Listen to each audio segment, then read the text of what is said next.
بسم اللہ الرحمن الرحیم۔ میرے بھائی اور بہنوں، حج کے بابرکت دن شروع ہو چکے ہیں۔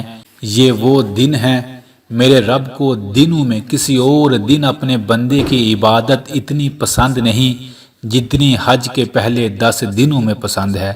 اور میرے رب کو پسند ہے میرے بھائی اور بہنوں ہمارا ذکر کرنا، تو پھر لگ جائیے ذکر میں، لگ جائیے نمازوں میں، لگ جائیے دعاؤں میں، لگ جائیے عبادت اور صدقے میں، کیونکہ میرے رب کو پسند ہے تو پھر خوب کریں۔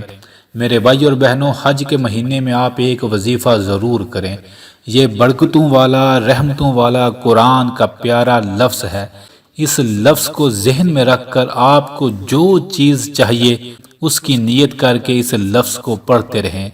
جو بندہ اس لفظ کو زیادہ سے زیادہ پڑھے گا اور بار بار اللہ سے دعا مانگے گا، میرا رب کبھی اس کے ہاتھوں کو خالی نہیں لوٹائے گا۔ یہ قرآن کا لفظ سورۃ الاخلاص کا لفظ ہے۔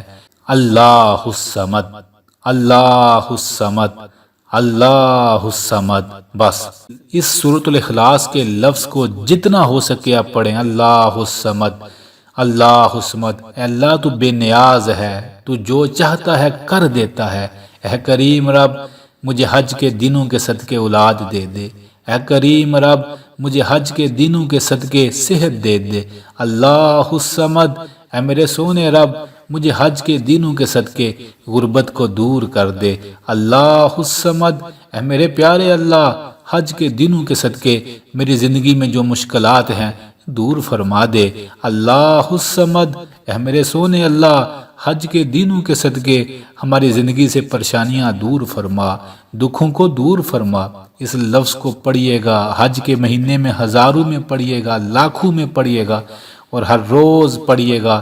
زندگی کا کوئی غم پریشانی ہوا تو میرا رب اس لفظ کے صدقے دور کر دے گا۔ کوشش کیجئے گا درد کے ساتھ پڑھیں اور دل سے پڑھیں، اللہ بڑے رنگ لگائے گا، یاد رکھیے گا۔